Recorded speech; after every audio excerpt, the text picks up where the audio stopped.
श्री शिवाय नमस्तुभ्यं। श्री शिवाय नमस्तुभ्यं। राधे राधे दोस्तों, जय श्री कृष्णा। आप सभी भक्तजनों पर भोलेनाथ की कृपा बनी रहे। दोस्तों, सोमवार के व्रत को लेकर मानता है कि इस व्रत को करने से भगवान शिव अपने भक्तों की मुराद जल्दी पूरी करते हैं। सोमवार का दिन भगवान शिव को समर्पित है, इसीलिए इस दिन भगवान शिव की पूजा और व्रत करने का महत्व और ज्यादा बढ़ जाता है। यदि आप सोमवार के व्रत करते हैं तो आपको सोमवार व्रत कथा पढ़ना बेहद जरूरी है, क्योंकि इसके बिना आपका व्रत अधूरा माना जाता है। तो आइए सुनते हैं सोमवार की व्रत कथा। एक बार किसी एक नगर में एक साहूकार था। उसके घर में धन की कोई कमी नहीं थी, लेकिन कोई संतान न होने के कारण वह बहुत दुखी था। संतान प्राप्ति के लिए वह हर सोमवार को व्रत रखता था और पूरी श्रद्धा के साथ शिव मंदिर जाकर भगवान शिव और माता पार्वती की पूजा करता था। उसकी भक्ति देखकर एक दिन माँ पार्वती प्रसन्न होकर भगवान शिव से साहूकार की मनोकामना पूर्ण करने का निवेदन किया। पार्वती जी के आग्रह पर भगवान शिव ने कहा कि हे पार्वती, इस संसार में हर प्राणी को उसके कर्मों का फल मिलता है और जिसके भाग्य में जो हो उसे भोगना ही पड़ता है। लेकिन पार्वती जी ने साहूकार की भक्ति देखकर उसकी मनोकामना पूर्ण करने की इच्छा व्यक्त की। माता पार्वती के आग्रह पर शिव जी ने साहूकार को पुत्र प्राप्ति का वरदान तो दे दिया, लेकिन उन्होंने बताया कि यह बालक 12 वर्ष तक ही जीवित रहेगा। माता पार्वती और भगवान शिव की बातचीत को साहूकार सुन रहा था, इसीलिए उसे ना तो इस बात की खुशी थी और ना ही दुख था। वह पहले की भांति शिव जी की पूजा करता रहा। कुछ समय के बाद साहूकार की पत्नी ने एक पुत्र को जन्म दिया।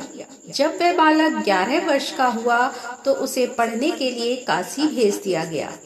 साहूकार ने पुत्र के मामा को बुलाकर उसे बहुत सारा धन देते हुए कहा कि तुम इस बालक को काशी विद्या प्राप्ति के लिए ले जाओ।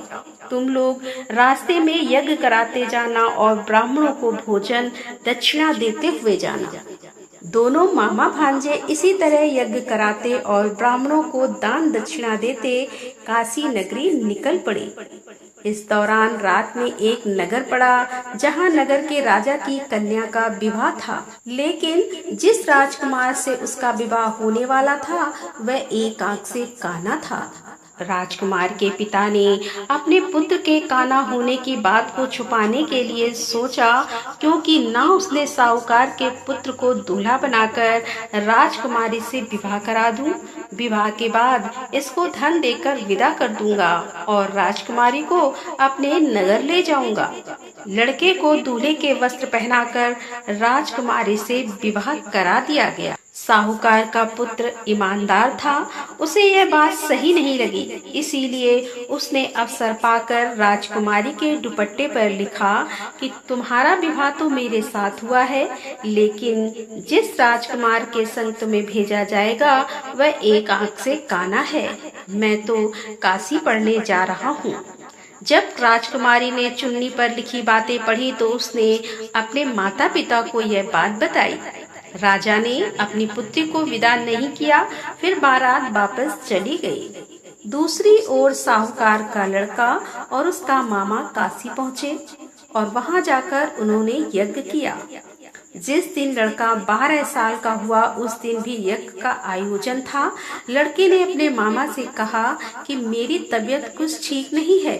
मामा ने कहा कि तुम अंदर जाकर आराम कर लो। शिव जी के वरदान के अनुसार कुछ ही देर में उस बालक के प्राण निकल गए। मृत भांजे को देख उसके मामा ने विलाप करना शुरू किया। संयोग बस उसी समय शिव जी और माता पार्वती उधर से जा रहे थे। पार्वती माता ने भोलेनाथ से कहा कि स्वामी, मुझे इसके रोने के स्वर सहन नहीं हो पा रहे हैं, इस व्यक्ति के कष्ट को अवश्य दूर करे। जब शिव जी मृत बालक के समीप गए तो वह बोले कि यह उसी साहूकार का पुत्र है जिसे मैंने 12 वर्ष की आयु का वरदान दिया था। अब इसकी आयु पूरी हो चुकी है।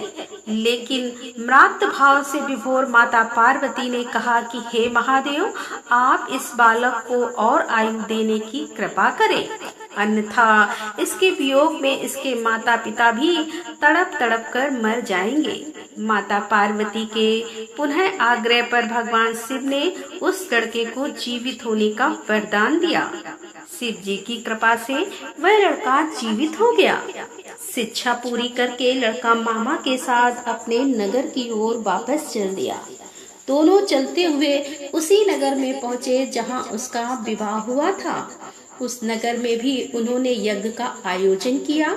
उस लड़के के ससुर ने उसे पहचान लिया और महल में ले जाकर उसकी खातिरदारी की और अपनी पुत्री को विदा किया। इधर साहूकार और उसकी पत्नी भूखे प्यासे रहकर बेटे की प्रतीक्षा कर रहे थे। उन्होंने प्रण कर रखा था कि यदि उन्हें अपने बेटे की मृत्यु का समाचार मिला तो वह भी प्राण त्याग देंगे। परंतु अपने बेटे के जीवित होने का समाचार पाकर वह बेहद प्रसन्न हुए। उसी रात भगवान शिव ने साहूकार के स्वप्न में आकर कहा कि हे श्रेष्ठ जी, मैंने तेरे सोमवार के व्रत करने और व्रत कथा सुनने से प्रसन्न होकर तेरे पुत्र को लंबी आयु प्रदान की है। इसी प्रकार जो कोई सोमवार व्रत करता है या कथा सुनता है और पढ़ता है, उसके सभी दुख दूर होते हैं और सभी मनोकामनाएं पूरी होती हैं। तो बोलो शंकर भगवान की जय, बोलो माता पार्वती की जय। तो दोस्तों, कैसी लगी आज की ये कथा? यदि कथा पसंद आई हो तो वीडियो को लाइक करें, दोस्तों के साथ शेयर करें और हमारे चैनल पर पहली बार आ रहे हैं और अभी तक आपने हमारे चैनल को सब्सक्राइब नहीं किया है तो कृपया हमारे चैनल को सब्सक्राइब कर लें। मिलते हैं अगले वीडियो के साथ, तब तक के लिए राधे राधे, जय श्री कृष्णा, हर हर महादेव, जय भोलेनाथ की।